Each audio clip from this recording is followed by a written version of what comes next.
Eu nunca contei sobre a minha maternidade aqui, mas eu prometi pra Deus que quando essa fase passasse e desse tudo certo, eu contaria essa história aqui para poder ajudar outras mães. Durante toda a minha gravidez, eu fiz todos os exames bem certinho. Ultrassom, acompanhamento, sempre tudo normal. Eu estava saudável e o meu filho também. Mas, a partir dos 6 meses em diante, o Brian decidiu não virar e permaneceu sentado na barriga. E esse menino não virava de jeito nenhum. A médica aqui dos Estados Unidos tentou a manobra cefálica externa para virar ele e tentar parto normal. Mas eu senti muita dor e pedi para finalizar imediatamente. Eles respeitaram e não continuaram o procedimento. E o Brian continuou sentado. E minha cesárea foi marcada para a semana seguinte. Brian nasceu com 38 semanas. E quando ele nasceu, ele teve refluxo. E desde o primeiro dia, após o nascimento do Brian, eu não sabia mais o que era dormir. A minha cama era grudada ao lado do berço dele, porque como ele tinha refluxo, eu ficava muito preocupada dele se afogar no próprio vômito dormindo. Então meu cérebro vivia em alerta. E para completar ainda e tornar tudo pior, eu viciei esse menino no peito, porque qualquer coisa que ele chorava, eu enfiava no peito.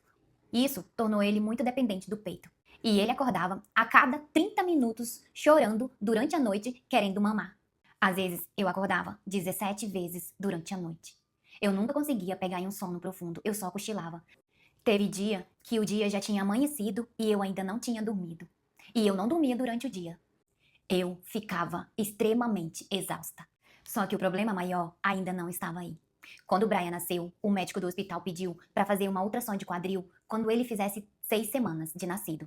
Chegou o dia de ir na pediatra, levar o Brian numa consulta de rotina, e ela esqueceu de marcar a ultrassom de quadril dele. E eu, cansada, exausta, também esqueci de lembrá-la.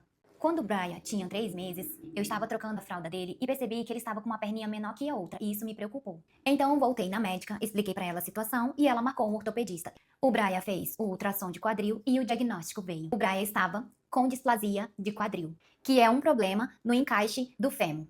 Raramente isso acontece com menino e é mais comum em meninas. E o meu filho tinha. Finalizando os 3 meses, ele começou a usar esse suspensório. Ele usou esse suspensório até fazer 6 meses. Então voltamos ao médico para tirar e ver se estava tudo ok. E o médico disse que estava ok, que tinha encaixado. E eu respirei aliviada. E tínhamos que retornar 3 meses depois. E quando retornamos 3 meses depois, a perna tinha desencaixado novamente. E aí ele começou o segundo tratamento, que era usar o arnês de quadril. E o arnês só podia ser tirado somente para banho ou troca de fralda. Ou seja, o Brian tinha que usar o arnês 24 horas por dia. E o meu filho fazia cocô 5 vezes ao dia. E às vezes até 6. Eu contava. Trocava a fralda, colocava arnês, trocava de novo, colocava arnês de novo e era assim. Na época, ele aprendeu a andar ainda usando o arnês. Mas, mesmo passando por esse desafio, eu não me abandonava. Eu continuava cuidando do meu cabelo, eu levava ele para a academia no Bebê Conforto, eu estudava. E ainda nessa fase, foi onde eu criei o meu e-book e fiz o meu curso de personal trainer. Por isso que quando eu recebi o meu certificado de personal trainer, eu fiquei muito emocionada, porque muitas vezes pensei em desistir. E nem era um curso tão longo, mas o exaustão era tão grande que às vezes me dava vontade de desistir de tudo. Mas eu pedia força para Deus e olhava para mim e dizia: "Não desista, essa fase vai passar." Porque, acima de tudo, o meu filho precisava de uma mãe forte. Depois de 1 ano e 7 meses, ele se recuperou. Hoje ele corre, ele brinca, faz tudo normalmente. E eu sou muito grata a Deus por isso. Oi, pessoal! Eu sou o Brian. É do Baia! Beijo! E eu digo com muito carinho pra você, mãe, que está aí do outro lado.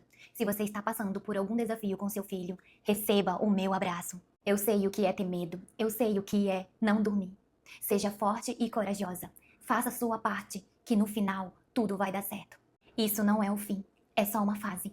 Trabalhe sua mente, confie em Deus e não se abandone de jeito nenhum.